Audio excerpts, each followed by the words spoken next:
Oi, pessoal. No vídeo de hoje vamos tratar do artigo 132 do Código Tributário Nacional, dedicado à sucessão empresarial.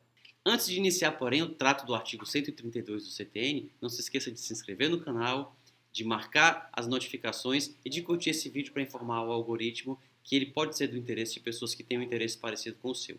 Também eu queria aproveitar a oportunidade para mostrar a nova edição do Manual de Direito Tributário, 12ª edição, atualizada até 2022.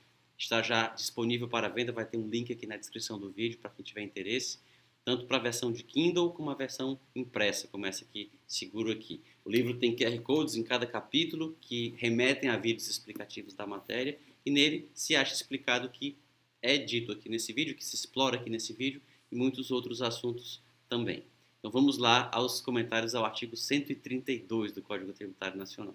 De acordo com o artigo 132 do Código Tributário Nacional, a pessoa jurídica de direito privado que resultar de fusão, transformação ou incorporação de outra ou em outra é responsável pelos tributos devidos até a data do ato pelas pessoas jurídicas de direito privado fusionadas, transformadas ou incorporadas.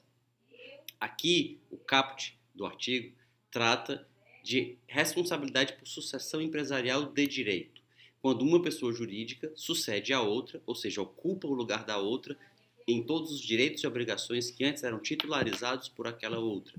É o que se dá, por exemplo, no caso de uma fusão, quando duas pessoas jurídicas se unem, dando origem a uma terceira. Essa terceira pessoa jurídica assume todos os direitos e todas as obrigações das duas que se fusionaram, duas ou mais que se fusionaram para dar origem a ela. E o mesmo vale para a transformação, o mesmo vale para a incorporação.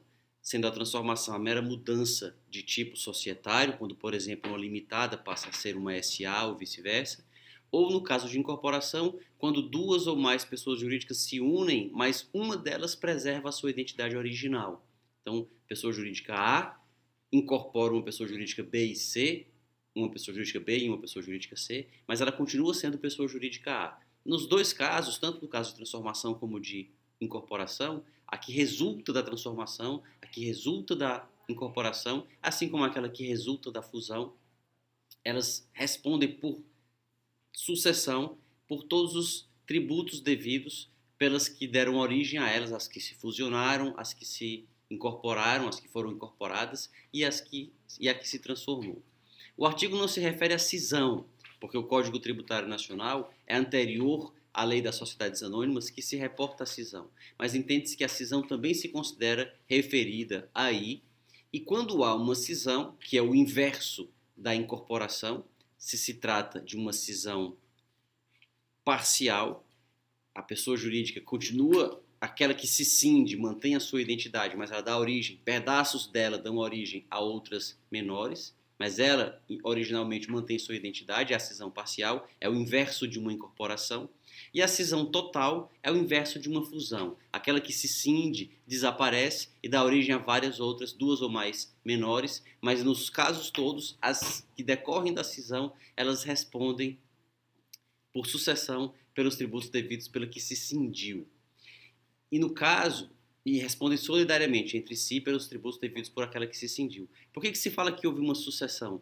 Porque aquela que resulta da cisão, da incorporação, da transformação, da fusão, ela passa a ocupar o polo das relações jurídicas, não só trabalhistas, tributárias, cíveis, todas elas que antes eram ocupadas por aquela que se cindiu, que se incorporou, que se fundiu, etc. A mesma coisa vale para o direito tributário. Então, o caput do artigo 132 não traz grandes novidades. Trata-se da sucessão empresarial de direito. O parágrafo único já traz uma disposição que remete a uma consideração que vai um pouco além dessa mera sucessão empresarial de direito. Porque o que diz o caput? O disposto neste artigo aplica-se aos casos de extinção de pessoas jurídicas de direito privado. Ou seja, a pessoa jurídica não deu origem a uma nova. Ela não se transformou, não foi incorporada, nem incorporou, nem se fundiu, nem se cindiu. Ela simplesmente foi extinta. Ou seja, os direitos e obrigações que eram titularizados por ela, em princípio, não seriam titularizados por ninguém mais. Ela desapareceu enquanto pessoa jurídica.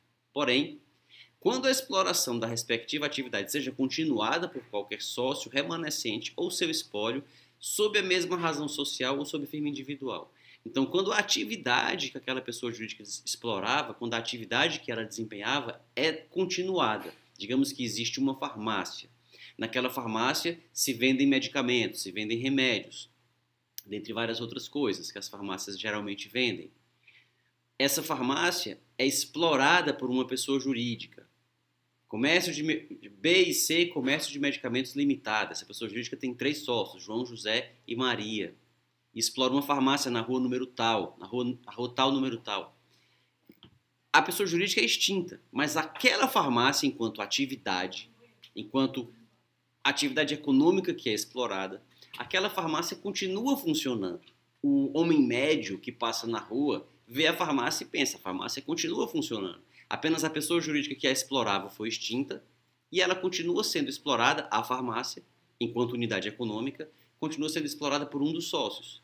Ou por seu espólio, sob a mesma ou outra razão social ou sob firma individual. Então não importa se a forma jurídica desapareceu e uma outra forma jurídica passa a explorar, desde que seja um sócio remanescente, ele responde por sucessão empresarial. No caso aqui já não se trata de uma sucessão de direito, mas uma sucessão de fato.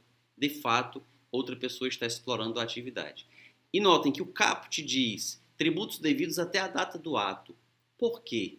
Porque os tributos devidos em relação a fatos que ocorram depois do ato, de fusão, de incorporação, de cisão, a pessoa que resulta da fusão, da incorporação, da cisão, já responde por eles na condição de contribuinte e não mais de responsável.